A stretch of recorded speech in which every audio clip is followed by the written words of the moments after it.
आशीर्वाद तया जाते, आशीर्वाद तया जाती, आवडी चित्ते देवाचे, कल्याणती असो क्षेम, वाढो प्रेम आगळे, भक्तिभाव गाठी धन, भक्तिभाव गाठी धन, त्या नमन जीवासी, कल्याणती असो क्षेम, वाढो प्रेम आगळे.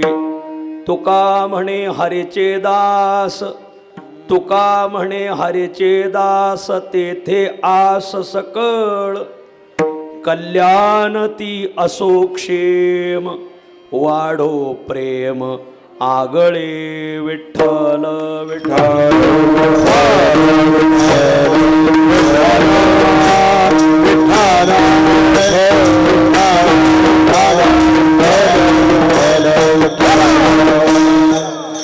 आशीर्वाद तया जाते, आशीर्वाद तया जाती, आवडी चित्ते देवाचे, कल्याणती असो क्षेम, वाढो प्रेम आगळे. नमो तया माता पित्याचे पालन, नमो तया माता पित्याचे पालन, नमो तया माता पित्याचे पालन, नमो तया माता पित्याचे पालन, नमो त्या वचन सत्यवद, नमो त्या वचन सत्यवद, नमो त्या वचन सत्यवद, नमो तया माता पित्याचे पालन, नमो तया माता पित्याचे पालन, नमो तया माता पित्याचे पालन, माता पित्याचे पालन, नमो त्या वचन सत्यवद,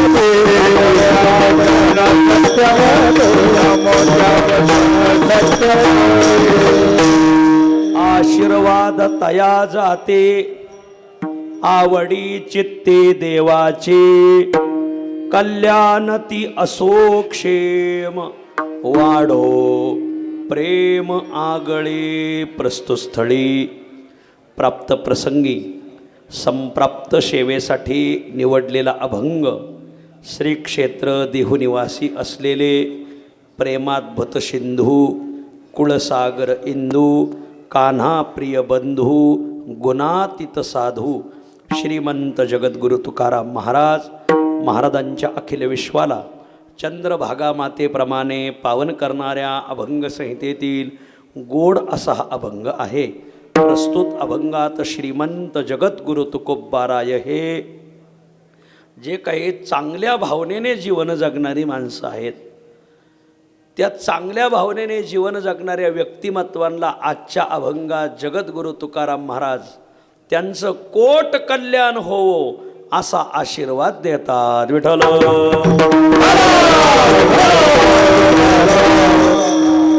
अभंगावर काही विवेचन करण्यापूर्वी दोन शब्दाचा अल्पसा परिहार देणं अत्यंत अगत्य आहे. कैवल्य साम्राज्य चक्रवर्ती संत श्रेष्ठ ज्ञानोबारायांच्या संजीवन समाधीने तथा श्रीमंत जगद्गुरु तुकोबारायांच्या वैकुंठ गमनाने पावन झालेला जिल्हा, काहीच उणे नसलेला जिल्हा पुणे जिल्हा.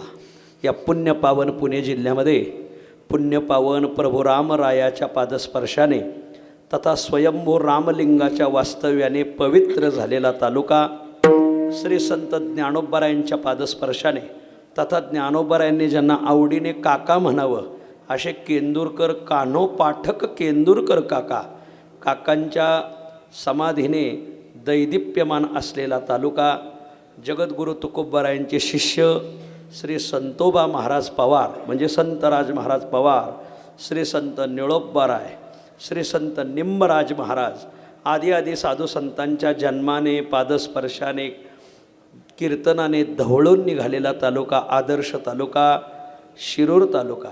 या आणि या पुण्यपावन शिरूर तालुक्यामध्ये परमार्थ करणारी अनेक गावं, त्या अनेक गावापैकी असं एक गाव की ज्या गावाने भूतगण असो, देवगण असो, मनुष्यगण असो वा ऋषीगण असो, हे सगळे गण एका मांडवात आणले असं मांडवगण. आणि या पुण्य पावन मांडवगण गावामध्ये अनेक परिवार, त्या अनेक परिवारापैकी राजकारण असो वा परमार्थ असो, विनाकारण कोणावरही फराट न फिरवणारा परिवार फराटे परिवार.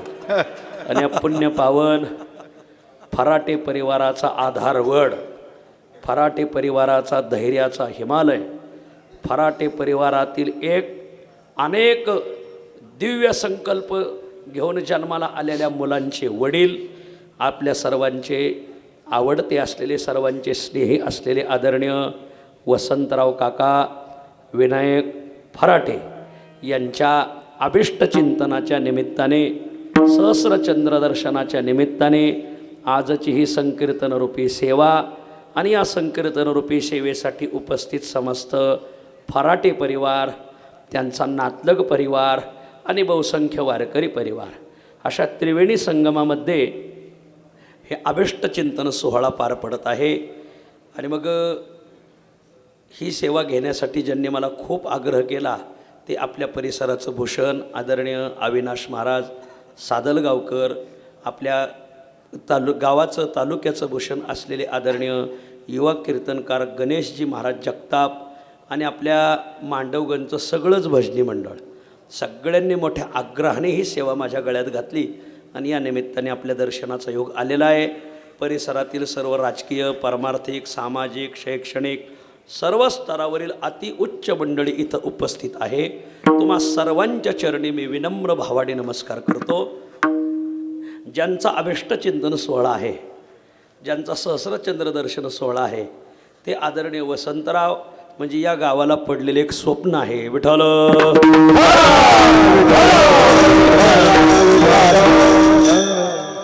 हे मांडवगण गाव पूर्वांपार शेतीप्रधान असलेलं गाव. या गावामध्ये जेवढे काही परिवार असतील त्या सर्व परिवाराने शेती आणि उद्योग, नोकरी या गोष्टीची कास धरून पुढं वाटचाल केली. आणि मग त्यामध्येच वैकुंठवासी विनायकराव आणि वैकुंठवासी यमुनाबाई यांच्या उदरी 1941ला आदरणीय वसंतराव काकांचा जन्म झाला. काका जन्माला आल्यानंतर काही माणसं भाग्य घेऊन जन्माला येतात आणि मग खूप चांगलं भाग्य घेऊन जन्माला आले, थोडेसे वयात आले आणि मग शिक्षणाला प्रारंभ झाला. मग प्राथमिक शिक्षण 7वीपर्यंत त्यांचं झालं. पुढं त्या काळामध्ये एवढे शिक्षणाला एवढी गती नव्हती आणि मग पारंपरिक व्यवसायाला ते लागले. शेती व्यवसाय करत असताना आदरणीय वसंतराव काकांनी थोडा गुळाचा धंदा केला आणि गुळाचा धंदा केल्यानंतर मोठं गुऱ्हाळ उभं करून खूप गुळ उत्पादक म्हणून मोठे एक प्रगतशील उद्योजक म्हणून त्यांची ख्याती झाली. या शिरूर तालुक्यामध्ये जे काही गुऱ्हाळावाली मंडळी आहेत त्यामध्ये आदरणीय काकांचं नाव हे अग्रगणी राहिलं. खूप चांगला त्या प्रकारे त्यांनी उद्योग चालवला. काही दिवस त्यांनी तो व्यवसाय केल्यानंतर आपली मूळ मायभूमी असलेल्या शेतीमध्ये त्यांनी खूप गती घेतली. वयात आले मग त्यांच्या जीवनामध्ये करमाळ्या तालुक्यातील कोंढार चिंचोली येथील गलांडे साळुंखे परिवार आणि या गलांडे साळुंखे परिवाराची एक माऊली मालती आई आणि या मालती आईशी त्यांचा विवाह झाला आणि हे दाम्पत्य प्रभुराम आणि सीतेचं प्रेमाने संपूर्ण गावात वागू लागलं. वागू लागल्यावर आदरणीय काकांनी आणि मालतीबाईंनी एक विश्वसंकल्प डोळ्यापुढे ठेवून हा संसार केला आणि विश्वसंकल्प डोळ्यापुढे ठेवून त्यांच्या पोटीही 5 अपत्य जन्माला आली. आदरणीय प्रतापराव, आदरणीय पिंटू पाटील म्हणजे ज्ञानेश्वर माऊली, आदरणीय राजीव भाऊ आणि आदरणीय शरदचंद्र भाऊ आणि राणीताई नावाची मुलगी. हे 4 मुलं आणि एक मुलगी, असे 5 जसे 5 पांडवच जन्माला आले त्यांच्या पोटी. आणि अतिशय या 4ही मुलांनी आणि मुलींनी एक नाव कमवावं, एक प्रगतशील उद्योजक व्हावं, प्रगतशील शेतकरी व्हावं, सुशिक्षित व्हावं, ही पवित्र भावना काकांची आणि त्यांच्या सौभाग्यवतीची. आणि मग काय कोण जाणे, पण गावात शिक्षण भेटल न भेटल म्हणून त्यांना साताऱ्याला शिक्षणाला घातलं, इंग्लिश स्कूलला शिक्षणाला घातलं. पण त्यामध्ये ते शिक्षण झालं, त्यात राजीवजी खूप पुढं शिकत गेले आणि मग ही मंडळी खूप शिकली, परत मायभूमीला आले. मग प्रतापरावांनी आपल्या शेतीला खूप प्राधान्य दिलं. आज मांडवगणमध्ये प्रगतशील शेतकरी म्हणून त्यांची ओळख आहे. ऊस उत्पादक असेल, कांदा उत्पादक असेल, अनेक प्रकारची पिकं त्यांनी आपल्या शेतीतून काढली. हे प्रतापरावांचं जीवन. पिंटू पाटील तर सगळ्याच्याच परिचयाचे आहेत. माऊली नावे पण लोक आवडीने त्यांना पिंटू पाटील म्हणतात. आणि मग पिंटू पाटील सकाळी उठलं का कोणाचाही दशक्रिया असेल हजर, दशक्रिया संपली का कोणाची वास्तुशांती असेल, वर्षश्राद्ध असेल, एखाद्या गावच्या सप्ताहाचा काल्याचं कीर्तन असेल हजर. मग ते कीर्तनकार या भागातून चालले का त्यांना घरी न्यायचं, आपल्या हायस्कूलवर न्यायचं, आपल्या डेअरीवर न्यायचं, त्यांचा यथोचित सन्मान करायचा, त्यांना दान धर्म करायचा. आणि मग आपल्याच गाडीत त्यांना कीर्तनाला या भागात कुठं घेऊन जायचं. सामाजिक कार्यामध्ये असे त्यांचं पिंटू पाटलांचं जीवन. कुठंही कीर्तन असेल, कुठेही प्रवचन असेल तिथं हजर. मग लग्न सोहळा असेल, एखाद्याची वास्तुशांती, एखाद्याचा वाढदिवस असेल, पाटील त्यांच्या घरातून हजर सदस्य. रोज कुठं ना कुठं कार्यक्रमाला जायचं, नियम म्हणजे नियम. आणि मग असं समाजाची सेवा त्यांनी खूप केली पिंटू पाटलांनी.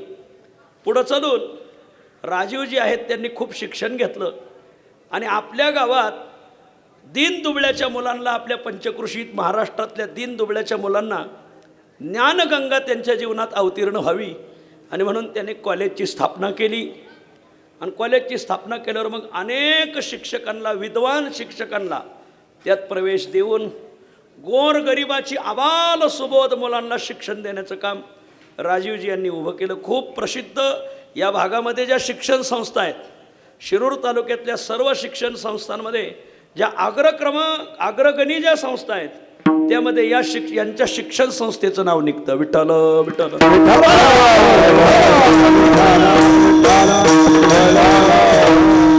आणि मग राजीवजींनी ते शिक्षण संस्थेच्या मार्फत हजारो मुलांना शिकवलं.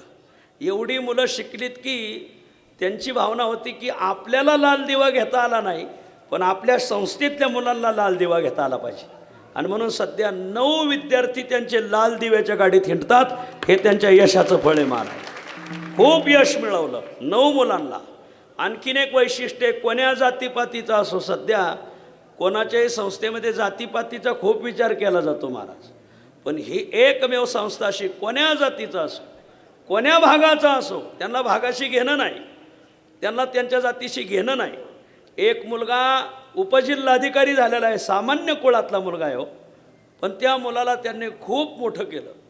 आणि मग एखादा मुलगा जर खूप प्रगतशील त्याचं शिक्षण असेल तर त्याचं पालकत्व घ्यायचं. पालकत्व घेऊन मग त्याच्याकडून कसली अपेक्षा ठेवायची नाही. बाकीचे भरतील न भरतील, पण या मुलाकडून मात्र कसली अपेक्षा ठेवायची नाही. गोरगरिबाचा मुलगा आहे ना, मग आपण त्याला शिकवायचं, त्याचं पालकत्व घेऊन कित्येक मुलांचं आणि मुलींचं पालकत्व घेतलं. आणखीन ज्या मुलाला आईवडील नाहीत, मग शिकण्याची इच्छा आहे, मला त्यांनी सांगितलं, महाराज तुमच्या संपर्कातली अशी मुलं असतील तर माझ्याकडे द्या, मी त्यांना घडवणार म्हणजे. ही त्यांची भूमिका. आणि मग असे अनेक मुलांच्या संसाराला त्यांनी गती दिली, अनेक मुलांना त्यांनी मोठं केलं. नंतर जे शरदचंद्र आहेत त्यांनी मात्र मग उद्योग व्यवसायामध्ये, मग डेअरी असेल, आदमुख असेल. मी एकदा डेअरीवर गेलो होतो, जवळजवळ 14 पदार्थ बनवतात ते, आणि असे दर्जेदार पदार्थ बनवतात. खूप मोठा डेअरी प्लांट आहे त्यांचा. सर्व मी फिरून पाहायला मला 1 तास लागला महाराज. आणि जवळजवळ या सगळ्या उद्योगातून, शाळेतून, उद्योगातून, शेतीतून 600 ते 700 कामगारांना रोज हाताला काम भेटलं आणि त्यांच्या भाग्यात यशाची पावलं लिहिली. हे या फराटे परिवाराचं योगदान आहे. विठ्ठल विठ्ठल. 600-700 कामगार आज इथं हात राबतात आणि त्यांच्या संसारामध्ये एक प्रकारची गती आली, चांगलं रोजंदारी उभी राहिली. एक उद्योग काम उभं राहिल्यामुळं त्या मुलांनी, त्या रोजगारांनीही त्यांच्या जीवनामध्ये गती घेतली.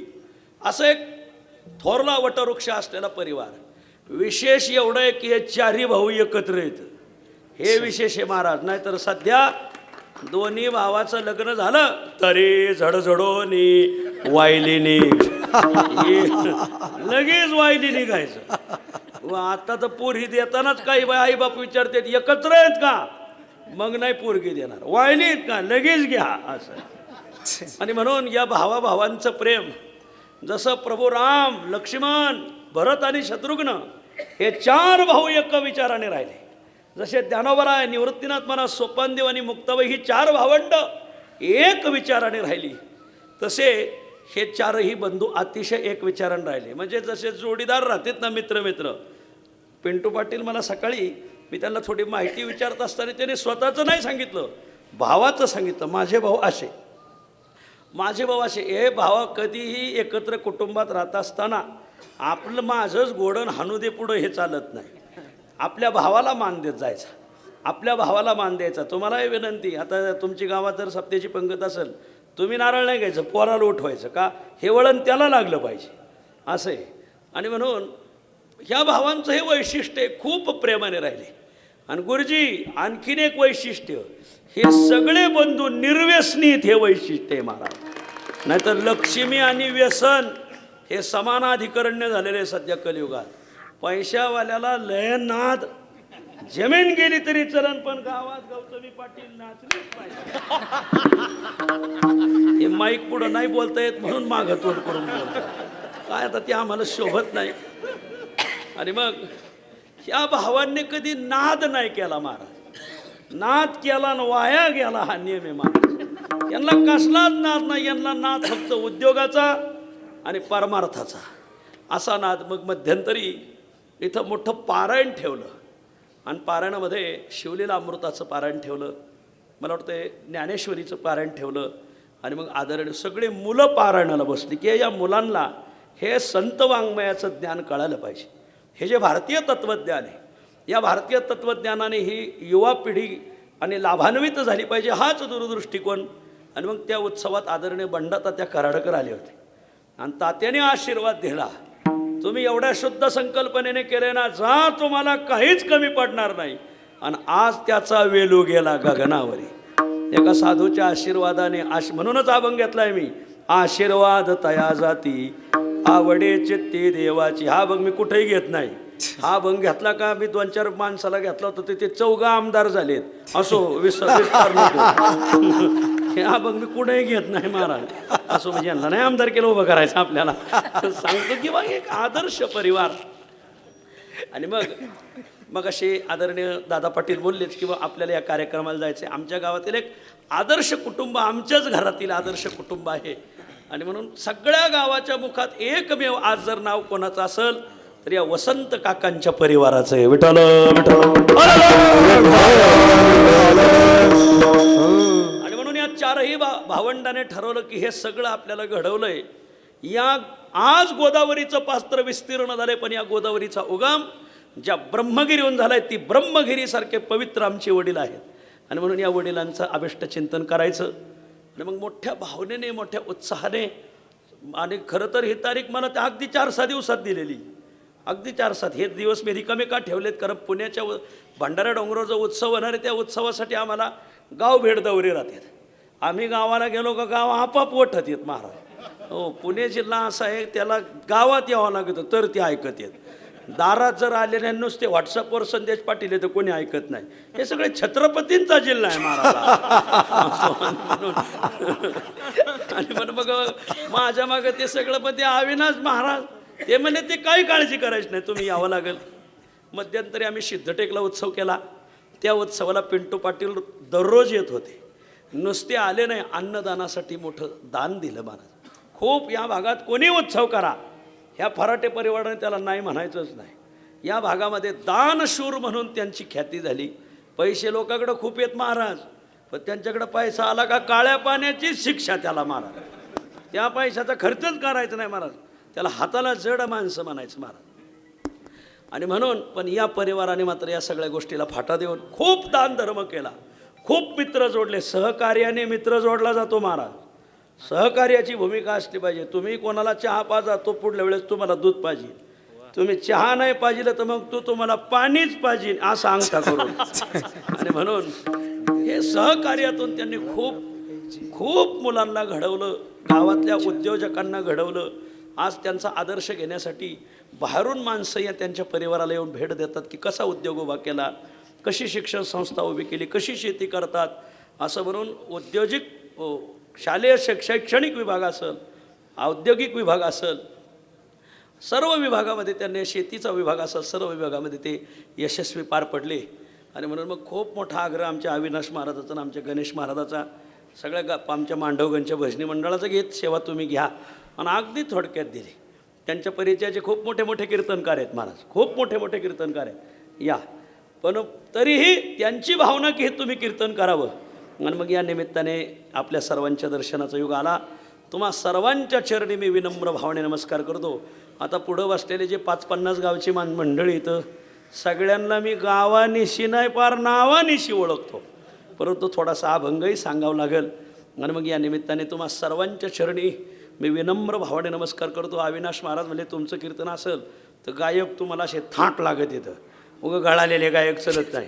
मग अविनाश महाराजांनी या दोघांना बुलढाण्याहून बोलवलं आहे. एक आहेत आमचे गजानन महाराज आणि एक आहेत अंकुश महाराज. हे तिकडं कार्यक्रमाला होते, आता हे रात्री बुलढाण्याहून आले तर आता परत बुलढाण्याला जायचं आहे महाराज. म्हणजे खूप चांगले मृदंगाचार्य, चांगले गायक असावं, चांगली सिस्टीम असावं. अविनाश महाराजाचं नियोजन त्यांना चांगलं कळतं, कोणता दगड कोण्या थराला ठेवायचा असं आहे. काही दगड ते पूर्णितही घालीत येत असो. आणि म्हणून मग गणेश महाराजांनी आणि अविनाश महाराजांनी हे चांगलं नियोजन केलं. या गावाला असे युगपुरुष पुन्हा पुन्हा जन्माला यावे अशी पांडुरंगाला प्रार्थना. विठ्ठल.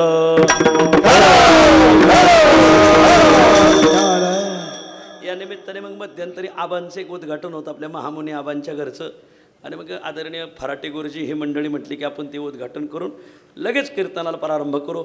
या निमित्ताने आपल्यापुढं उभा राहिले. तुम्हा सर्वांच्या चरणी मी विनम्र भावने नमस्कार करतो. या परिवाराला जगद्गुरु तुकोबारायांचा आशीर्वाद, उदंड आशीर्वाद लागो असाच अभंग घेतलेला आहे. आशीर्वाद तया जाती आवडी चित्ती देवाची, कल्याण ती असो क्षेम वाढो प्रेम आगळे. या अभंगामध्ये जगद्गुरु तुकोबाराय समाजातले जे काही आदर्श पुरुष आहेत, या आदर्श पुरुषांना कल्याण हो असा आशीर्वाद तुकोबाराय देतात. विठ्ठल.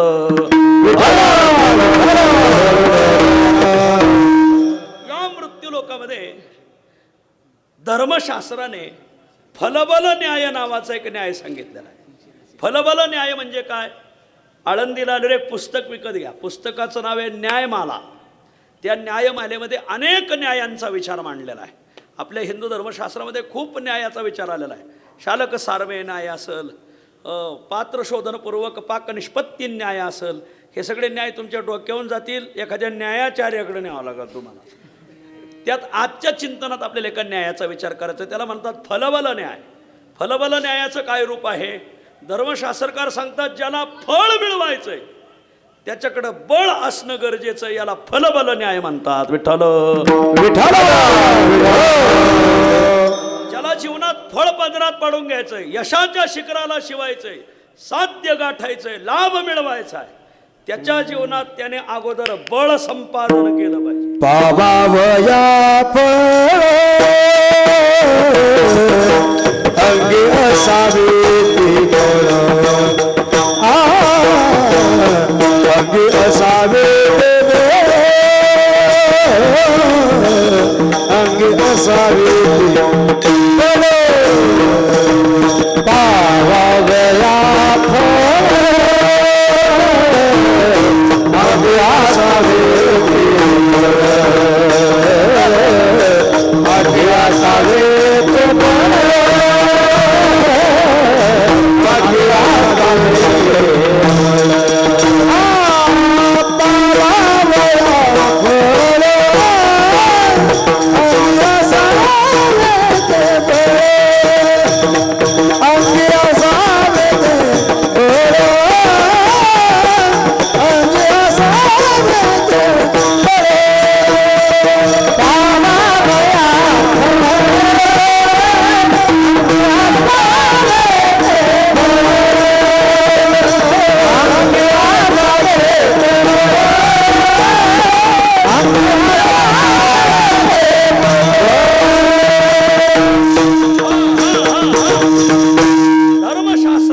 फलबल न्याय सांगितलं.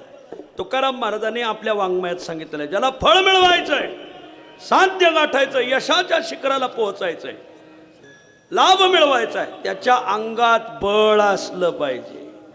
बळाशिवाय फळ या जगात कोणाला भेटत नाही.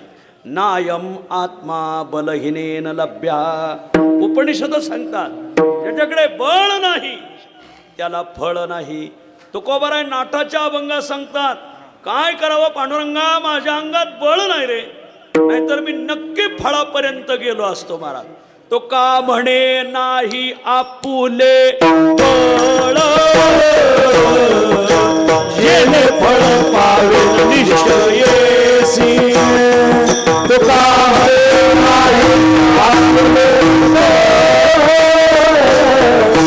जेणे फळावे निश्चयेसी. ऐसे चिंता करी सदा सर्व काळे, ऐसे चिंता करी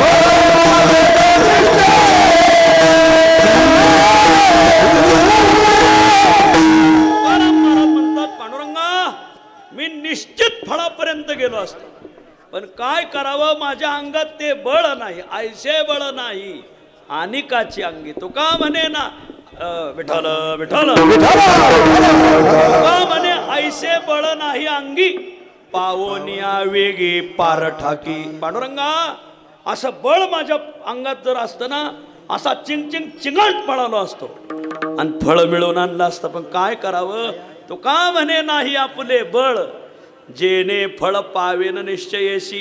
याला माझं व्यतिरेक, बला भावे फला भाव. बळ नाही म्हणून फळ नाही, पण अन्वय बलसत्वे फलसत्वम अन्वय. जर बळ असल तर फळ भेटतं. गोड प्रमाण दिलं महाराजांनी मगाशी, खूप गोड प्रमाण दिलं. घोडगंगा सहकारी साखर कारखान्याची ओंझळभर साखर तुमच्या तोंडात घालावा. तुम्ही का हसले हे पांडुरंगालाच माहिती. पाटील म्हणते आधी कारखाना चालू करू मग साखरेचं पाहू. ऐका, विषय संपला माऊली माझा, की अंगात बळ असल तर फळ पावावया फळ, अंगी असावे ते बळ. जरा ओळखीचा महाराज असला का कीर्तन ऐकायला मजा येते बरं का, कारण त्या परिसरातली माहिती असती सगळी. विठ्ठल. दुसरं बळ सांगितलंय माणूस बळ, तिसरं बळ सांगितलंय आर्थिक बळ, चौथं बळ सांगितलंय बुद्धिबळ, आणि पाचवं बळ आजच्या अभंगातलं आशीर्वादाचं बळ. विठ्ठल. तरतम भावे महाराज अशा उंच चढत्या क्रमाने क्रम लावलेल्या धर्मशास्त्रात सगळ्यात पहिली गोष्ट शारीरिक बळ पाहिजे. शारीरिक बळ. कधी कधी येड्याच्या गाठी पडा त्यात महाराज. मग येड्याच्या गाठी पडल्या ना तर ते येडे तसे निघून जात नाही. आता कोणाच्या नादी कोणी लागत, पण अविनाश महाराजाच्या माझी नादी लागत कोणी. त्यांना वाटतं यांना उचलून टाकावं, पण हे दोघं उचलायचीच नाही. खूप लोकांना वाटतंय, पण ते शारीरिक बळ भक्कम लागत महाराज. गळालेल्या माणसाचं कामच नाही. देही आरोग्य नांदते भाग्य नाही अपरते. माणसाला भक्कम आरोग्य असावं, ताकद असावी महाराज. आणि जीवनामध्ये आमच्या संस्थेचे मूळ संस्थापक सद्गुरू जोग महाराज हे पट्टीचे पैलवान होते. वाळूज महाराज पट्टीचे पैलवान. आणि मग त्यांचं नाव विष्णू. चौघं भावंड, एक ब्राह्मण घरातले, नगरकर तालीमचे वस्ताद होते. खूप तयारी केली पुण्यातली नगरकर तालीम.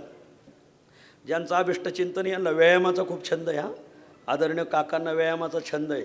वयाच्या 50पर्यंत दूध पित होते ते महाराज. दुधावर दुग्ध व्यवसायावर त्यांचं खूप प्रेम. दूध पिलं पाहिजे, दूध हा सकस आहार आहे. पोरांनाही व्यायाम करायला लावला. वाचण्याचाही छंद होता. कादंबऱ्या वाचायचे. छावा कादंबरी असेल, अशा अनेक कादंबऱ्या त्यांनी वाचलेल्या आहेत. ऐका, शारीरिक बळ. त्या जोग महाराजांच्या घरी एकदा आले पाहुणे. पाहुणे आल्यावर आई म्हणले, ए विष्णू, जा ओसाच्या चरख्यात जा आणि तिथून रस घेऊन या. जोग महाराज म्हणले, आई चरख्यातून जर रस आणला तर मी तुझं दूधच पिलो नाही, आणि मग रस कसा आणशील. त्यांनी 2-2 ऊस आपल्या धोतरात धरले, धोतरात, आणि धोतर असं ते ऊस पिळले महाराज. धोतर पिळणं वेगळं आणि ऊस पिळणं वेगळं. गाड्याला तर धोतरच पिळता येत नाही मला, त्याला महिलाच लागायच्यात मला. त्यांनी असे ऊस पिळले, ऊस, आणि ऊसातून थेंब ना थेंब रस काढला. पिणारे पावले रसाकडं तर पाहिजे, पण जोग महाराजाकडं पाहिजे. काय ताकद आहे महाराज, वा. पाहुणे जेवले, जेवण झाल्यावर आई म्हणले, विष्णू हे आडकितान हे सुपारी, पाहुण्यांना सुपारी दे कातरून खायला. ज्यांचं काकांचं अभिष्ट चिंतन आहे, काकांना पानं खायचं दादा पाटील ना दे, ते आवडीने खातात. हा, पान हा आरोग्याला तसं चांगलं आहे. आपल्या धर्मशास्त्रात आयुर्वेदामध्ये पान खाणं आरोग्याला चांगलं सांगितलं, फक्त पानात गबाळ नाही टाकायचं. बऱ्याच लोकांना पानात तंबाखू खायचा ना द्या, हे वागणं बरं नवं असो. आणि ऐका ऐका मग, हे विष्णू, अरे हे पाहुण्याला सुपारी कातरून दे. आई, कातरून जर सुपारी खाऊ घातली तर मी तुझं दूधच पेलो नाही. मग काय करणार? मग त्या काळातलं एक चलनातलं नाणं घेतलं, खाली रुपया ठेवला, वर खाली सुपारी ठेवली, वर ते नाणं ठेवलं, आणि वरून बुक्की घातली. सुपारीचं चूर्ण नाही, कायम चूर्ण झालं. म्हणजे कायमचं चूर्ण झालं, मला हे म्हणायचं होतं. याला म्हणायचं ताकद. एकदा पांडोबा आणि जोग महाराज माऊलीच्या दर्शनाला येत होते. येता येता दिघी गाव लागतं, पुणे आणि आळंदीच्या मध्यंतरी दिघी गाव आहे. आणि या दिघी गावामध्ये 2 रेड्यांची टक्कर लागली होती. आणि दोन्ही रेडे बलवान, दोघालाही बी फार्म बॅट आपलं दोघालाही, आणि अशा प्रकारे खूप ताकद भेटली होती. आणि मग खूप 2 रेडे असे झुंज लागली मला दोघाची, खूप झुंज लागली. आणि झुंज लागल्यावर बघा आता या झुंजीत बाया रगडतील, लहान मुलं रगडतील, म्हाताऱ्या माणसाला धडकी लागतील. हे गावाला अनिष्टकारक आहे, एखाद्याचं घर पडल, सफार पडल. त्या काळात काय असे RCC बिल्डिंगा नव्हत्या. अरे मग गरम पाणी होता, मग गावाने गरम पाणी उकळलं, केलं, ओतलं, पण झुंज काय सुटाना. फटाके फोडा, झुंज सुटेना. लाकडं घाला, झुंज सुटेना. आता काय पर्यायच राहिला नाही. 2 तास झुंज चालली. अखेर शेवट इंग्रजांना प्राचारण केलं. जोग महाराजांचा काळ हा इंग्रजांच्या काळात आहे, पारतंत्र्यातला काळ आहे. इंग्रजांना बोलवून गोळ्या घालणार. नेमके जोग महाराज पांडोबा तिथून चालले होते. हो हो हो, काय करताय? म्हणले हे रेड्यांची झुंज सुटेना म्हणून गोळ्या घालताय. अहो मग काय उपाय करा. काय उपाय करायचा म्हणले. हां, काय उपाय करायचा राहिला आहे? सगळे उपाय केले म्हणून मारायचे. गोळ्या झाडा. थांबा थांबा, गोळ्या झाडू नका. अहो आम्ही झुंज सोडतो. अरे अख्खं गाव झटलं सुटाना. आता तुम्ही आले होय. पुणे जिल्ह्याला कोणाचं नियोजन चालत नाही महाराज, नेहमी ते त्यांच्याच कारभाराने गाडा हाकीत येते, दुसऱ्याच्या स्वतःवर चालत नाही. तुम्ही आले का तर आम्हाला सांगा. अहो तुम्ही नका रेडे मारू नका, आम्ही सोडतो. काय सांगावं, ते रेड्याचं भाग्य उजडलं. असंच एका रेड्याचं भाग्य उजडलं होतं पैठणला, आणि गाठ माऊलीची पडली. तसं या दिघीला रेड्यांचं भाग्य उजडलं, आणि गाठ जोग महाराजांची पडली. हा, होता कृपा तुमची, वास. आणि मग पांडोबा म्हणले, विष्णू धर एक रेडा. एक रेडा एका रेड्याला आटोप येत नव्हता. काय ताकद होती महाराज. दोघं त्या झुंजीत शिरले. हा, सोपं नाही समजायचं. ती काय शेळ्याची झुंज आहे शिरायला, रेड्याची झुंज आहे महाराज, प्राणाशी गाठ आहे. पण दोघं झुंजीत शिरले, दोघांनी 2 रेडे धरले. गुरुजी अर्धा किलोमीटर लुटीत नेले. विठ्ठल दुसऱ्या गल्लीत लुटून नेले, झुंज सुटली. याला म्हणायचं शारीरिक बळ. शारीरिक बळ भक्कम पाहिजे. विठ्ठल विठ्ठल. धर्मशास्त्रात दुसरं बळ सांगितलंय, माणूस बळ. माऊली, तुम्हाला कार्यक्रम करायचा असेल तर माणसं लागत आहेत महाराज. आता बघा ना, 10 मिनिटात मांडव भरलाय. काही माणसं बाहेर बसलीत, काही तिकडं बसलीत, काही तिकडं बसलीत. कार्यक्रम करायचं म्हणलं का माणसं मागं लागत येत नाही. तर काही मोठा मांडव, आत 5च मांडव, हरिण मुकुंदान बुवा सकट 5 माणूस बळ लागत महाराज. आणि मग तसं फार्मही भेटत नाही. फार्म मिळायचं असेल तर मागं माणूस बळ लागत महाराज. मग तिकीट भरण्यापासून माणसं लागतात, प्रचाराला माणसं लागतात, मतदानाला माणसं लागतात. यात नवल नाही, निवडणुकीच्या आदल्या दिवशी रातोरात रान फिरवायचं असतंय, पुला खालून पाणी न्यायचं असतंय असो. आणि मी याच्या सगळ्यासाठी माणसं लागतात. आता काय सांगावं, काय इकडं माणसाचा लय तुटावडा मारा. माणूस बळ लागतं. या परिवाराकडं जो 4-4.5 हात जोडलेले आहेत, 4-4.5 हजार माणसं जोडले, आज जोडलेले आहेत. विठ्ठल विठ्ठल. माणूस बळ लागत महाराज, माणसाशिवाय नाही. आमच्या नगर भागात उमरेकर महाराज होते, तुम्हाला चांगला परिचय. उमरेकर महाराज शून्यातून विश्व उभं केलं होतं त्यांनी. पण असं माणूसबळ होतं उमरेकर महाराजाकडं. त्याने ठरवलं विण्याचा सप्ताह करायचा. त्यांच्याकडं गावं होती 1400, मग त्यातली महत्त्वाची 300 गावं निवडली तुकारामबा. आणि मग प्रत्येक गावाला नारळ आणि बुक्का. तुमच्या गावाची 12 माणसं, तुमच्या गावचा विना. 8 दिवस वृद्धेश्वर आदिनाथ, त्याला मढी कानिपनाथाच्या जवळ येते, आणि त्या वृद्धेश्वर रघुनाथ महाराज उमरेकर. आणि मग त्यांनी प्रत्येक गावाला नारळ द्यायचं. तुमच्या गावचा विना आणि 12 माणसं, प्रत्येकाने फक्त 2च तास विना घ्यायचा. 12 दुने 24, बरोबर 24 तास लाभले पाहिजे. त्यांचं ते नियोजन होतं. अरे 7 दिवस विना उभं होत नाही गुरुजी, आणि यांनी 350 विणे उभे केले होते.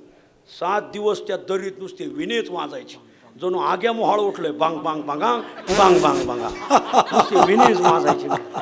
माणूस बळ लागत महाराज, माणसाशिवाय नाही हो, त्याला शब्दाला किंमत लागते महाराज. वा, खूप 350 विने. इथं गावात 7 दिवस विना सांभाळणं जड आहे.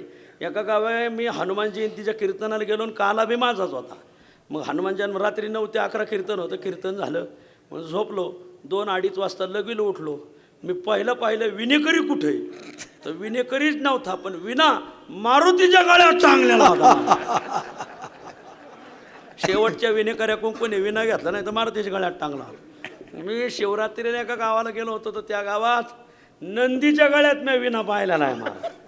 त्र्यंबक बाबा असे गावगाव आहेत लोक असे. एका गावात सप्ताह होता, फक्त गावाचं नाव नका विचारू. पहिल्यांदा सप्ताह धरला, मग पहिला दिवस पार पडला, आणि संध्याकाळी पहिल्या दिवशी रात्री एका जणाच्या गळ्यात 12 वाजता विना दिला. आणि आपल्याकडं नियम आहे, घ्या येईना आणि द्या याना. आणि मग सकाळी 7 वाजेपर्यंत कोणी विनाच घेतला नाही. आता 7 तासात त्याला लगवी लागणार का नाही. गावातले एक ट्रक ड्रायव्हर, किन्नर, 2 जण मग आपल्या गावात सप्ताह काल उभा राहिला आहे, पाया पडायला जाऊ म्हणून आले देवळाजवळ. तर कोणी विनाच घ्या ना. त्या किन्नरला त्याने बोलावलं, बाबा एवढा विना तरी घे. चला मी नाही घेणार. अरे लगवीला जाऊन तरी येऊस तर घे, मला लगवीला जायचं. आणि त्याने किन्नरच्या गळ्यात विना घातला. तो पहिला विनेकरी जो गेलाय, 20 वर्ष झाले अजून आला नाही देवळा. तो गावात सुद्धा राहायचा, त्याने वस्तीवर राहायला गेलाय. मला गावात यायचाच बंद झाला. आता किन्नरला मोठा प्रश्न पडला, विना खाली ठेवायचं, गावात चर्चा. आणि गळ्यात घालावतं, त्यांना यायचं होतं नगरला ट्रक घेऊन, कांद्याची ट्रक. आणि मग ड्रायव्हर म्हणला, मी गाडी चालवतो, तू इना घेऊन मागं उभा राहा. आणि मग गावात सप्ताह आणि इना पहारा नगर मार्केटला. आणि मग सप्त्याचे कारभारी, अरे विना कुडेन कारभारी या भानगडीत पडत नाही, कारण कडक कपडे आणि 17 लफडे आणि मग असतंय कारभाऱ्याला ह्या भानगडी कळतच नाहीत महाराज. आणि मग ते माणूस बळ होतं उमरेकर महाराजा मागं महाराज. 250-350 विने. मग म्हणले आपल्याला पखवाजाचा सप्ताह करायचा आहे. 500 पखवाजी गोळा केली. सुतार समाजाचे होते ते. मग 500 घोड्या तयार करून घेतल्या सुतारांकडून. त्यांनी त्याला खटकीच्या घोड्या म्हणायच्या महाराज. म्हणजे मग ते 500 पखवाजाचा सप्ताह. अरे लय नाद. सत्यनारायण म्हणले 5000. हे 5000 जोड्या उठल्या का दुसऱ्या 5000, त्या 5000 उठल्या का तिसऱ्या 5000. ते माणूस बळ लागत महाराज, माणसाशिवाय काम नाही. विठ्ठल शेती करायची असेल, उद्योग करायचा असेल, शिक्षण संस्था चालवायची असतील. मला का पिंटू काकाने, अविनाश महाराजांनी, गणेश महाराजांनी सांगितलं की यांच्याकडं माणूस बळ खूप आहे महाराज, माणसाशिवाय कामं नाही हो. वा, सगळ्यात पहिलं बळ सांगितलं शारीरिक बळ. शारीरिक बळापेक्षा श्रेष्ठ बळ आहे माणूस बळ. माणूस बळापेक्षा श्रेष्ठ बळ आहे आर्थिक बळ. तुम्ही एकटे असू द्या, तुमच्या शरीरात ताकद नसू द्या, तुमच्या मागं माणसं नसू द्या, फक्त पैसा पाहिजे. पैसा पाहिला ना, माणसं थडग्यातून बी वर येतात महाराज. हा, असं आहे. सध्या पैशाचं लय किंमत आहे महाराज. असो गाड्या बिड्या, आमच्या बी काल गाड्या चापित होती. म्हणले भाऊ इथं मतदानाच्यासाठी चाललंय काय. म्हणलं भाऊ आमची गाडी तपासा, पण या 10 पत्रिका घ्या, तुम्हीच वाटा तुमच्या गावाला. ओळखीचेच निघाले. म्हणलं थांबा आता तुमच्याकडे काम आहे. काय काम आहे. या 10 पत्रिका तुमच्या गावच्या भाकरी आणि भांडाऱ्यावर. ते म्हणले कमाल झाली, आम्ही लोकांना सांगतो तर तुम्ही आमच्याच गळ्यात घातले. आर्थिक बळ लागत महाराज. पैसा असेल तर काही कामं होतात महाराज. धनवंता लागी सर्व मान्यता हे जगी, सर्व मान्यता हे जगी, धनवंता लागी सर्व मान्यता हे जगी.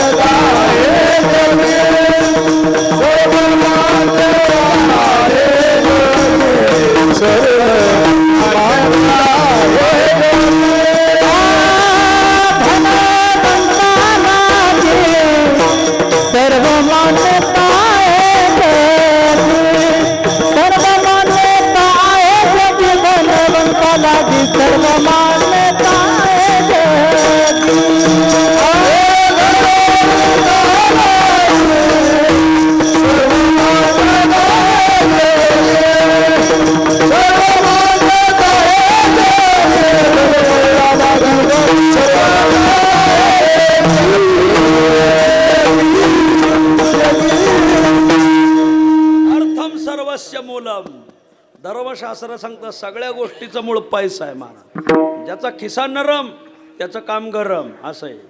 पैसा पाहिजे महाराज, पैशाशिवाय काय होत नाही. शास्त्रात त्याला आर्थिक बळ सांगितलं आहे. सगळ्यात पहिलं बळ सांगितलं माणूसबळ.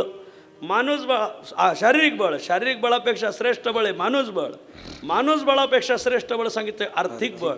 आर्थिक बळापेक्षा श्रेष्ठ बळ सांगितलंय बौद्धिक बळ. कधी कधी बुद्धिमान माणसं पैशावाल्याला आवरत नाही. असे लय उदाहरणं आहेत माझ्याकडं.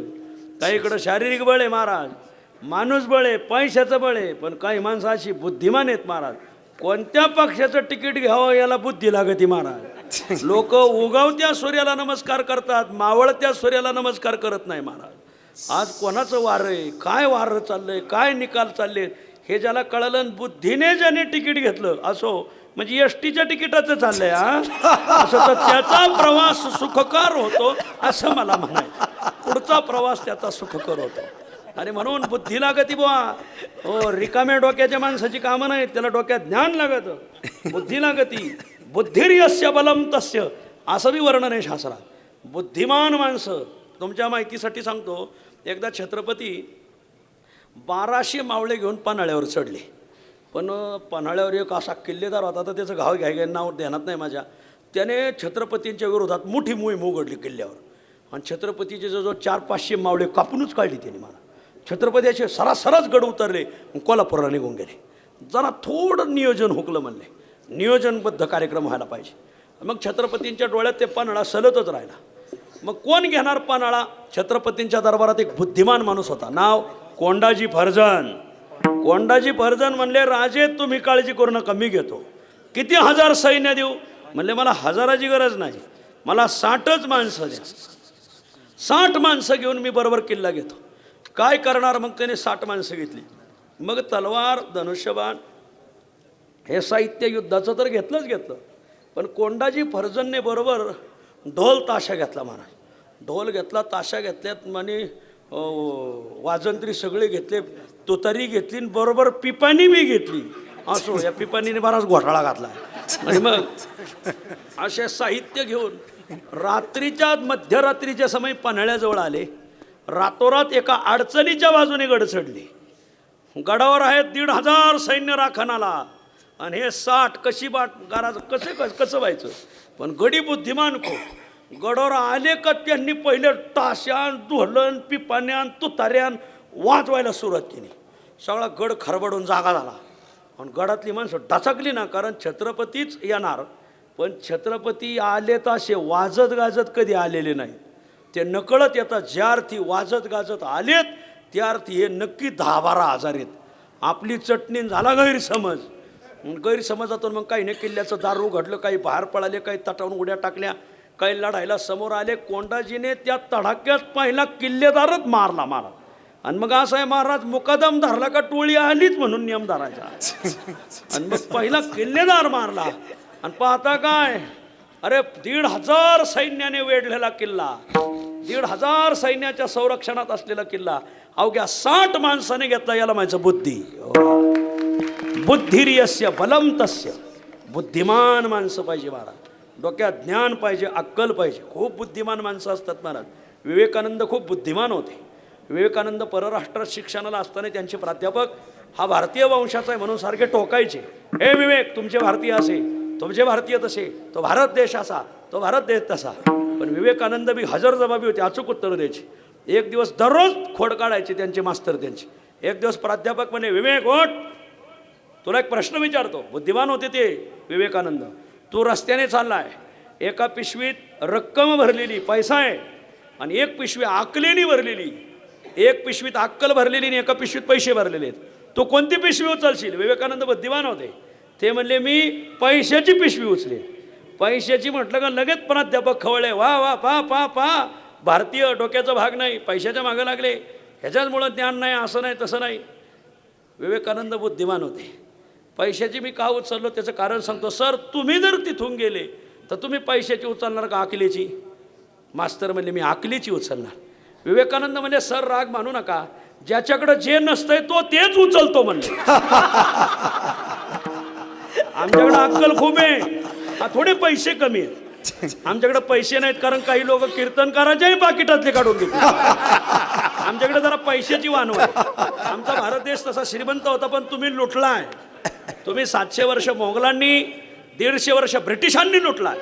जब डाल डाल पर सोने की चिडिया करती है बशेरा, ओ भारत देश है मेरा. हे भारताचं वर्णन आहे. इथं सोन्याचं धूर निघत होता. जुनी म्हातारे सांगतात, लोक सोनं काठीला बांधून बाजाराला जात होते महाराज. एवढा सोन्याचा धूर निघत होता या भारतात, पण तुम्ही लुटलाय. म्हणून पैसे कमी म्हणून मी पैसे उचलले. अक्कल खूप आहे. जगात नालंदा आणि तक्षशिला अशी 2 विद्यापीठं होती की जगातले विद्यार्थी इथं ज्ञान शिकायला येत होते. खिलजी नावाच्या आक्रमणकर्त्याने नालंदा विद्यापीठ पेटवलं, तर हजारो वर्षापासून जे ग्रंथ जपलेले होते, दशकानुदशकन शतकानुशतक खर्च करून ज्या ऋषीमुनींनी हे तत्वज्ञान पुढच्या भारताच्या उत्थानासाठी लिहिलं होतं, ते सगळे ग्रंथ जाळले. तर जवळजवळ गुरुजी 3 महिने ग्रंथालय जळत होतं.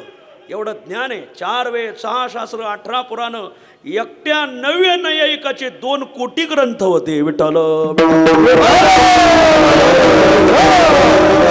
हे मी 9 नैयायिकाचं सांगतोय. अजून प्राच्य नैयायिक राहिले, सांख्य राहिलेत, पूर्वमीमांसक राहिले, उत्तरमीमांसक राहिले. भारतीय तत्वज्ञान शिकलं पाहिजे माणसाने.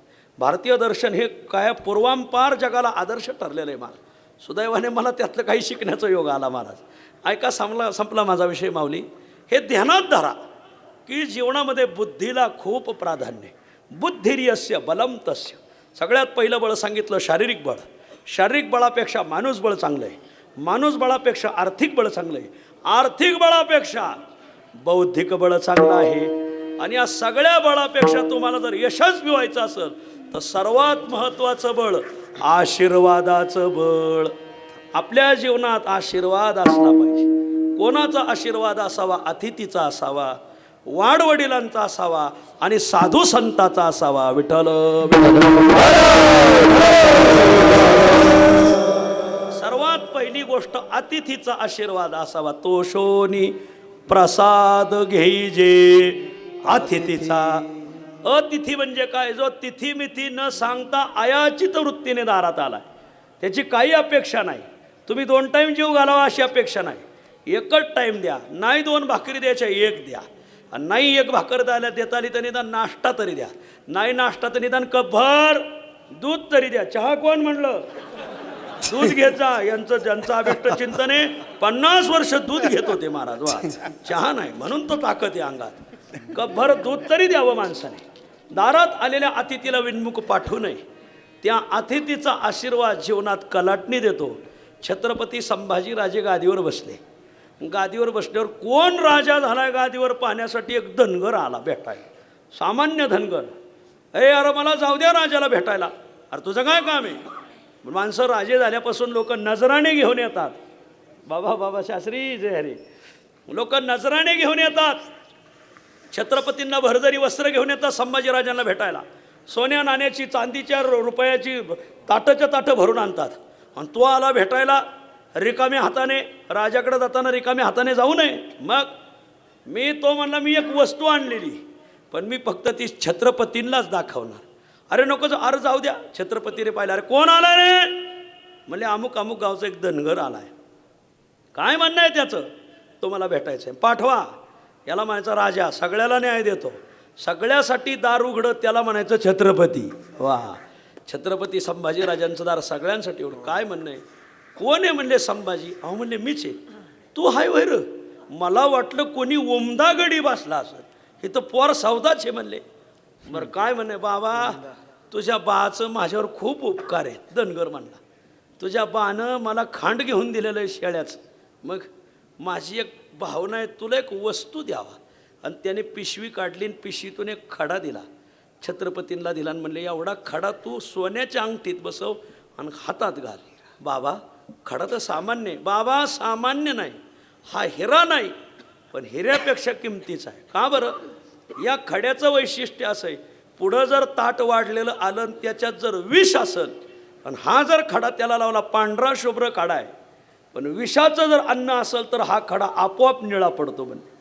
म्हणजे विषयुक्त जर अन्न नसेल तर हा खडा पांढराच राहतो. संभाजीराजाचे डोळे भरून आले. आबासाहेबांनी जोडलेली माणसं मला कामाला आली महाराज. वा, याला म्हणायचं असं आशीर्वाद. एका धनगराने खडा दिला, त्याच्यावर छत्रपतींवर 2दा विषप्रयोग झाला संभाजीराजांवर, पण दोन्ही विषप्रयोगातून का वाचले? एका अतिथीने दिलेला आशीर्वाद. आणि म्हणून दारात आलेल्या अतिथीला तसं पाठवायचं नाही. तो काही मागू द्या, सामान्य गोष्ट मागतात, ते मला तंबाखू आपलं चहा मागू द्या, पण त्याला तसं विनमुख पाठवू देऊ नका. असं संपला माझा विषय. मी जरा विनोदी घडी असो. अतिथीचा प्रसाद घ्या, अतिथीचा आशीर्वाद घ्या. दुसरा आशीर्वाद, वाडवडिलाचा आशीर्वाद घ्या. ज्याला जीवनात यशस्वी व्हायचं आहे त्याला त्याच्या आईचा आशीर्वाद पाहिजे, वडिलाचा पाहिजे. बरेच माणसं आई वडिलाला पाण्यात पाहतात, वृद्धाश्रमात ढकलतात, आई वडिलांना सापत्न वागणूक देतात आणि मग समाजात यशस्वी होण्याला निघतात. अशी माणसं काय यशस्वी होणार आहेत महाराज? त्याला वाडवडिलाचा आशीर्वाद पाहिजे. तो का म्हणे पितृ आशीर्वाद दे,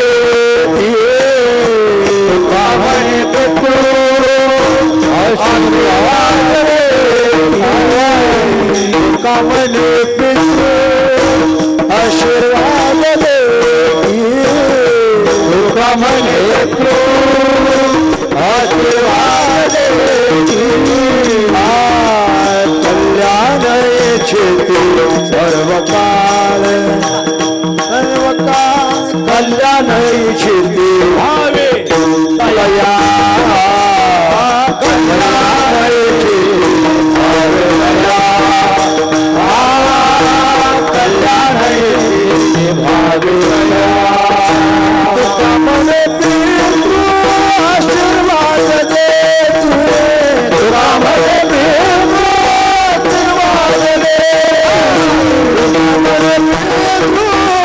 आशीर्वाद दे, तुका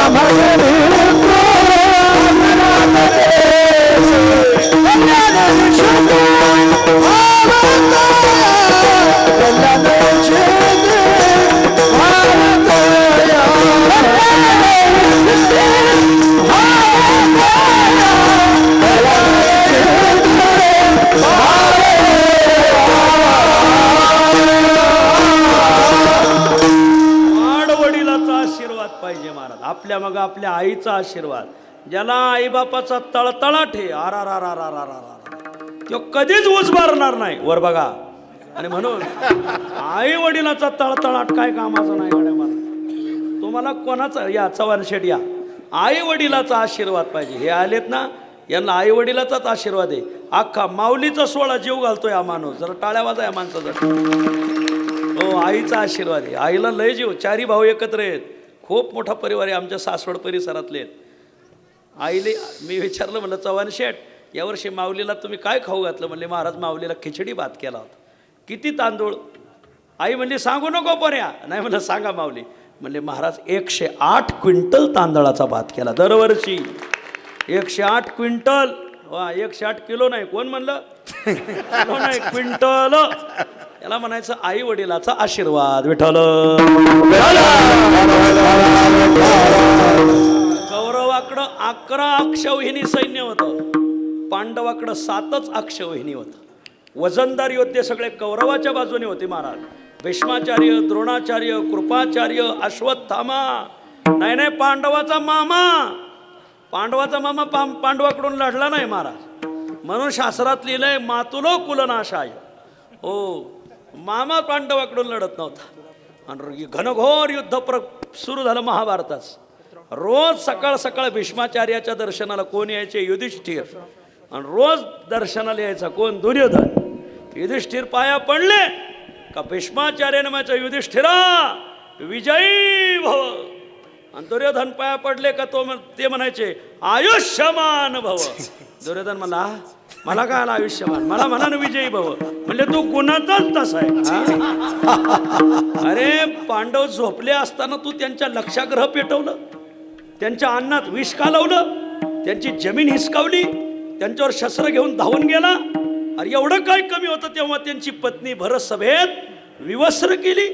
आणि तू गुणित तसा आहे, तुला आयुष्य भेटल, तू विजयी होणार नाही. म्हणून वाड वडिलाचा आशीर्वाद पाहिजे, जे आईबापाला हात पाणी टाकून देतात. जरा नीट ऐका, वर बघा. आणि म्हणून वाड वडिलाचा पहिला आशीर्वाद सांगितला अतिथीचा, दुसरा वाड वडिलाचा. आणि तिसरा आशीर्वाद सांगितला साधूचा. साधूचा आशीर्वाद घ्या. तो का म्हणे ते आशीर्वाद बोली तुका म्हणते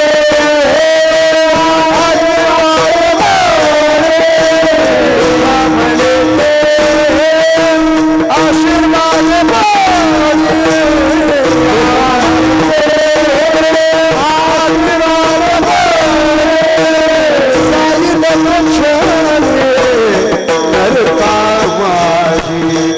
जाईल मोशाली नरता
आशीर्वाद असावा.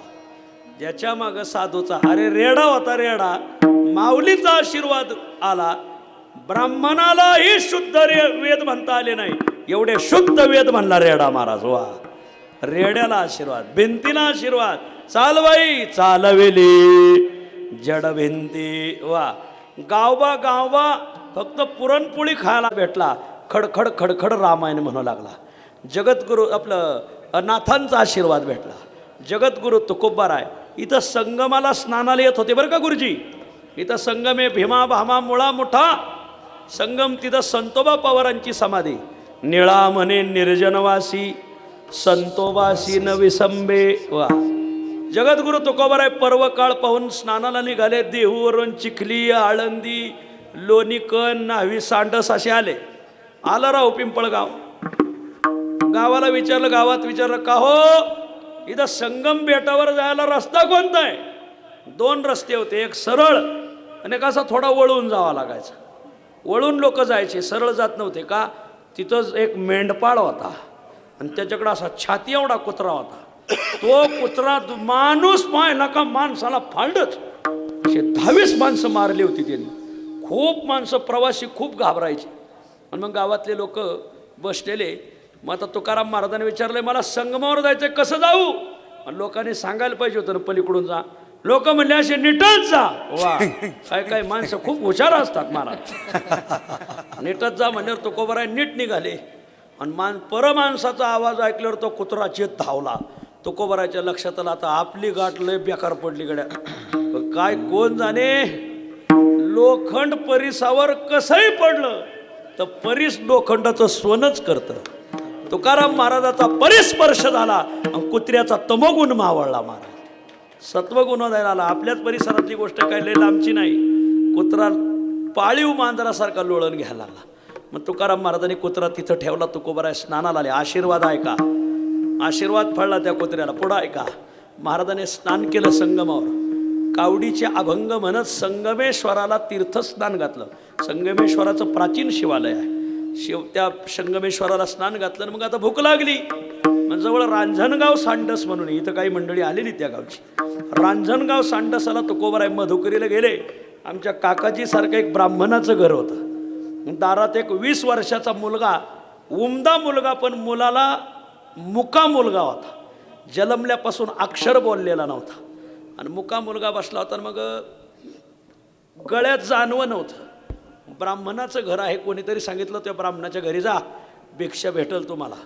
तुकाराम महाराज दारात गेले. मधुकरी भिक्षाम देही.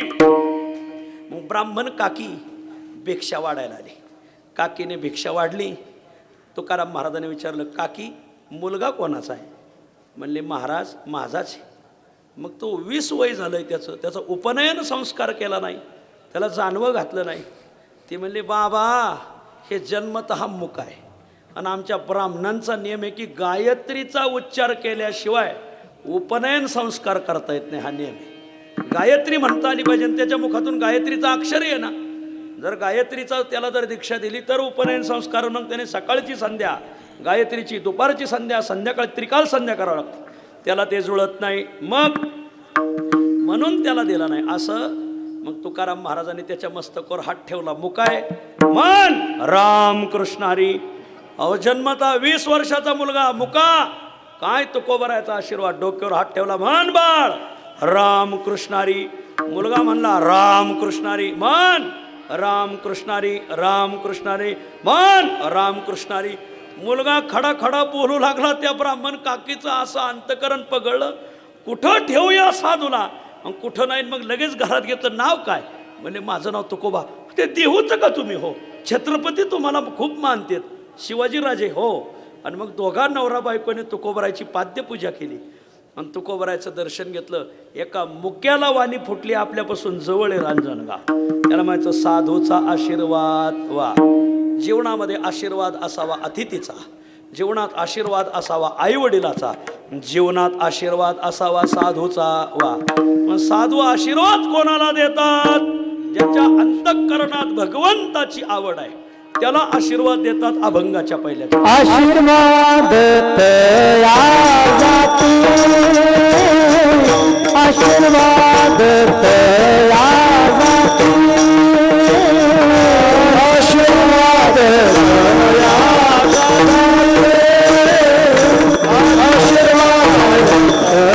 जाती, आशीर्वाद तया आशीर्वाद तया जाती, आवडी किती देवाची, आवडी किती देवाची, कल्याण आसो क्षमा, कल्याण आसो क्षमा.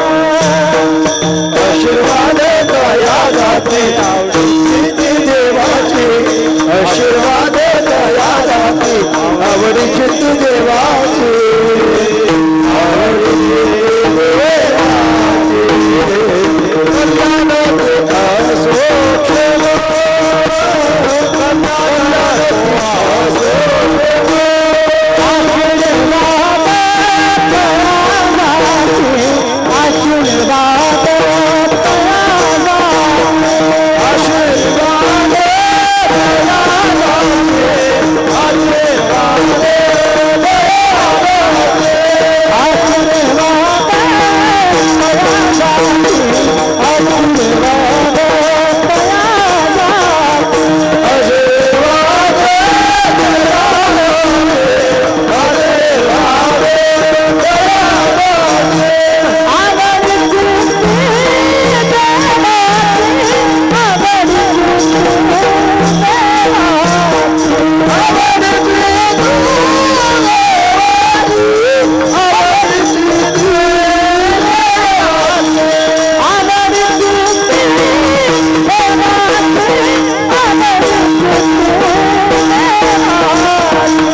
आशीर्वाद इथं जाती शब्दाचा अर्थ आहे समूहाला.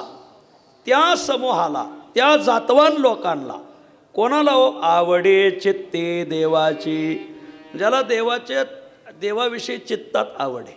काय काय आवडतं? देवाचं नाव ज्याला आवडतं, देवाचं रूप ज्याला आवडतं, देवाचे गुण ज्याला आवडतात, देवाची कीर्ती ज्याला आवडते, देवच ज्याला आवडतो, देवाचं नाव ज्याला आवडतं त्याला आशीर्वाद. आम्हा आवडे नाम घेता. आपल्या मुखाला देवाचं नाव आलं पाहिजे. आपल्या मुलांची नावंसुद्धा देवाचीच ठेवली पाहिजे महाराज. एकाने पोराचं नाव ठेवलं विकी, त्याने घरच विकून टाकलं महाराज. एकाने पोरीचं नाव ठेवलं तो सोफाला उज्ज्वला, अरे काताच्या गोण्याची नाव आहे, म्हणजे ज्याला दिली त्याचं खतन झालं पाहिजे महाराज. वा. एकाने पोरीचं नाव ठेवलं परी, ती अशी नीट वरूनच निघून गेली महाराज. वा, थांबलीच नाही महाराज. आणि म्हणून आपल्याला आवड देवाच्या नावाची आवड असावी. आम्हा आवडे नाम घेता. हे बघा आमचे तुकाराम बुवा निंबाळकर, आई वडिलांनी नाव तुकाराम ठेवलं. वा, तुकाराम महाराजासारखेच आहेत का नाही? विठ्ठल विठ्ठल.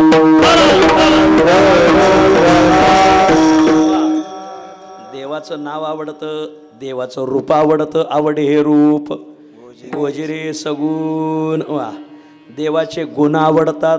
गुण गायन आवडी, गुण गायन आवडी. असं गाऊनच दाखवायला पाहिजे होतं, पण वेळ संपलाय.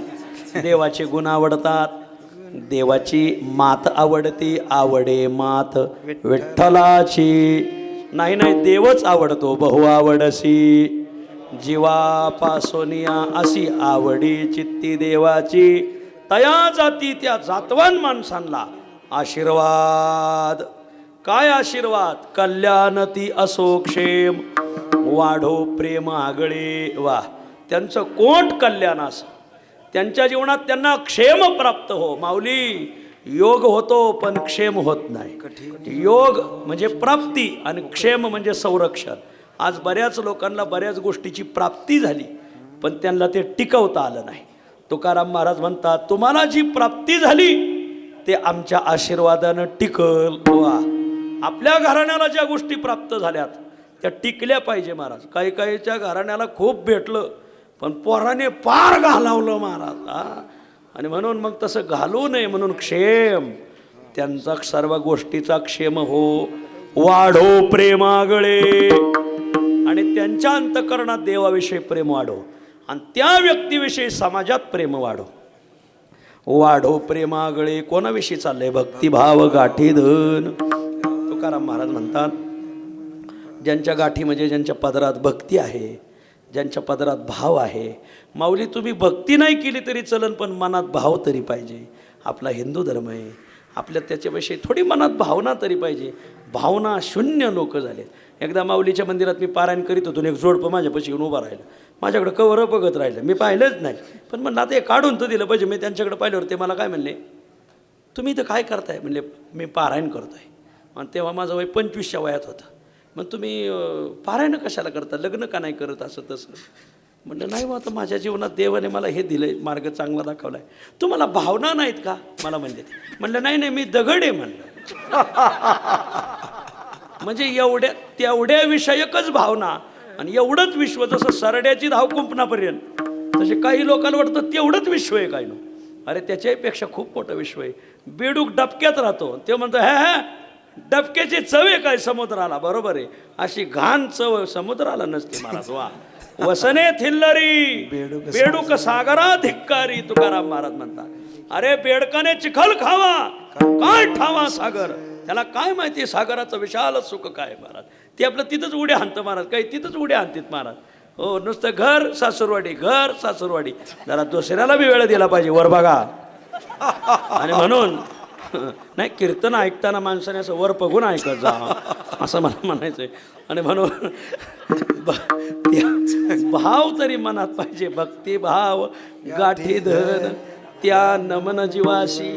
आणि म्हणून तुकाराम महाराज म्हणतात, तुका म्हणे हरीचे दास तेथे आस सकळ. असे जे कोणी हरीचे दास आहेत, खूप भक्ती करतात, काकडा भजन करतात किंवा दान धर्म करतात, तुकाराम महाराज म्हणतात, माझी आस, माझी भावना त्या घराण्यावर आहे. तेथे आस सकळ, कल्याण ती असो क्षेम, वाढो प्रेम आगळे. या गावात फराटे परिवार पूर्वांपार बहरलेला आहे. पण आमच्या वसंतरावाचं आगमन झालं आणि फराटे परिवाराच्या बागेत वसंताचंच आगमन झालं महाराज. आणि ही बाग फुलली. त्या बागेला हे 5 फळं लागली. आणि मग 4 मुलं 1 मुलगी, 4ही मुलं आज आपल्या पायावर भक्कम उभे आहेत. आणि मग थोरले शेती करतात प्रतापराव, पिंटू पाटील सगळ्याच्या सुखदुःखात सहभागी होतात. 3 नंबरचे राजीव भाऊ हे शैक्षणिक क्षेत्रात त्यांनी खूप मोठं नाव कमवलं आहे. आणि धाकले जे आहेत शरदचंद्र, अगदी शरदचंद्रांसारखेच आहेत ते. आणि खूप घराणं चांगलं आहे. आणि राणीताई चांगल्या घराण्यात दिली. मी एकदा पत्रिका वाचली का माझ्या ती ध्यानातच राहतं. मी वाचलं का शेव होतं, तुमचं जिलेबी होतं, हा घोटाळा आहे मला. आणि मग आमच्या अविनाशरावाचा खूप आग्रह, आमच्या गणेश महाराजाचा. गणेश महाराज म्हणले आमचं आणि त्यांची शेतीलाच शेती म्हणले. पण इतकी चांगली माणसं आहेत, कधी बांध लोटला नाही महाराज. वा, जरा बांध लुटू नका कोणाचे, हात जोडून विनंती आहे. ऊस तुटून चाललेत, जाऊ द्या, नका रस्त्याला पाणी सोडू. वर बघा.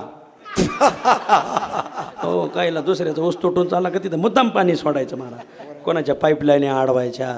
पाईपलाईन काय तुझ्या नाकातून चालली का जमिनीतून चालली, जाऊ दे ना बाबा. अरे त्याच्या लेकरा बाळाच्या तोंडात सुखाचा घात जाईल.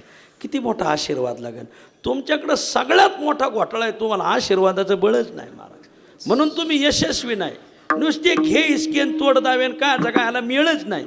आंधळ्याची वरात भैऱ्याच्या घरात, येड्याचं भांडण मुक्याच्या दारात. भांडायला येड्यानं समजून सांगायला मुका.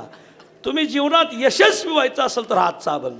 आपल्या जीवनात आशीर्वाद पाहिजे, आईवडिलाचा, आपल्या भाऊबंधाचा, आपल्या गावाचा, आपल्या पाहुण्या रावळ्याचा, आपल्या परिसराचा. कोणी बी आपल्याविषयी चांगले शब्द काय माणूस आहे, काय वागणं आहे, काय सहकार्य आहे, काय व्यक्तिमत्व आहे, असं लोकांना नाव पाडलं. काही लोक नाव करतात लय पैसा पण लय हाताला जड, लय हलगट परवडला पण हलकट नाही परवडला बाबा. असं मी असं लोक बोलतात ना. याच्यासाठी वागणं चांगलं ठेवा. खूप सहकार्याने मनुष्य उंचीला जातो महाराज. अरे त्या खरुताईने सहकार्य केलं तर प्रभू रामाच्या इतिहासाला आज 11 लाख वर्ष झाले माऊली शेठ. पण खरुताईचं नाव आज रामायणकार सांगतात. सेतू, अरे रामरायाने सेतू बांधला, पण खरुताईचं नाव आज निघत आहे महाराज. हे कधी विसरू नका. सहकार्य करणाऱ्याचं नाव कायम निघतं. समाजात त्याचं हृदयात कोरून नाव ठेवतात. आणि कुठंतरी चांगल्या ठिकाणी त्याचं नाव असं घेतलं जातं की त्याच्या जीवनाचा कळस होतो. आणि म्हणून तुम्हाला द्यावे तेवढे धन्यवाद. थोडे येतं आमच्या या फराटे परिवाराचा आणि या समाजाचा ऋणानुबंध. जसं वर्षाकाळी सरितांदशी चढो लागे पंडोस होता, असं ऋणानुबंध वाढत राहावं अशी पांडुरंगाला प्रार्थना. सगळ्यांना एक आमंत्रण आहे, आपल्या पुणे जिल्ह्याचं आमंत्रण आहे महाराज. आपला सगळा पुणे जिल्हा एकत्र येऊन, यावर्षी माऊलीला 750 वर्ष पूर्ण होतात अवताराला येऊन. सप्तशतकोत्तर सुवर्ण महोत्सव म्हणतात. आणि म्हणून भंडाऱ्या डोंगराच्या पायथ्याला 1 लाख भाविकांच्या उपस्थितीत महामहोत्सव संपन्न होतोय. 23 जानेवारी ते 31 जानेवारी महामहोत्सव. 1 लाख भाविकांची अख्खा महाराष्ट्र उतरणार आहे तिथं उत्सवाला.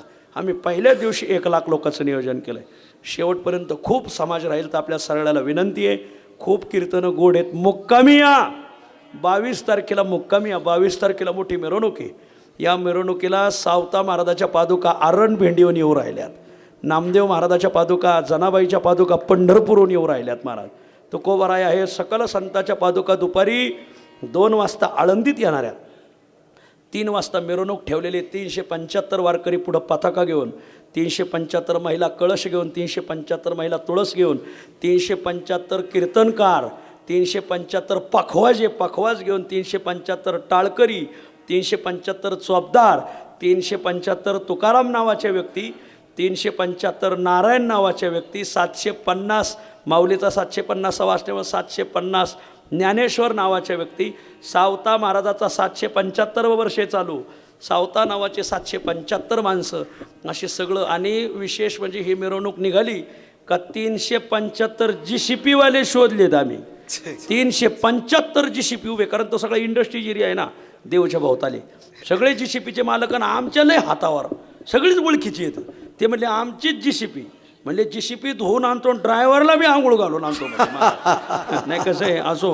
आणि म्हणून त्या खोऱ्यात फुलन बिलन अशा 375 GCPने या दिंडीचं स्वागत आणि सावता महाराजांचं ज्ञानोबराय तुकोबराय जनाबाई नामदेव महाराजांचं स्वागत हे माऊली असा उत्सव पुणे जिल्ह्यात परत होणार नाही आणि म्हणून एकटे येऊ नका गोमू संगतीनं या 22 तारखेला मुक्कामी या भंडाऱ्या डोंगरावर डोंगर आहे हां या परिवाराने त्या उत्सवासाठी आमचे पिंटू पाटील म्हटले अन्नदानासाठी 51,000 रुपये देणगी जरा टाळ्या वाजा आणि म्हणून खूप धन्यवाद मग या परिवाराला तुम्हाला सर्वाला धन्यवाद सगळेजण मुक्कामी या 22 जानेवारीला आणि 23 जानेवारीपासून महामहोत्सव आमचे निवृत्ती महाराज जकाती बसले तिथं यांच्या गावापासून म्हणजे टाकळी भीमापासून पुढच्या गावांच्या भाकरी आता आणि आज आम्हाला त्याच पट्ट्यात जायचं आहे आणि मग सर्वाला विनंती की आपण सगळी मंडळी या उत्सवाला या तुकोबरायचं ज्ञानोबराय आपला श्वास प्रश्वास आहे पुण्याची ओळख काय माऊलीची समाधी पुण्यात आहे आणि म्हणून आपण सर्व मंडळी 22 जानेवारी ते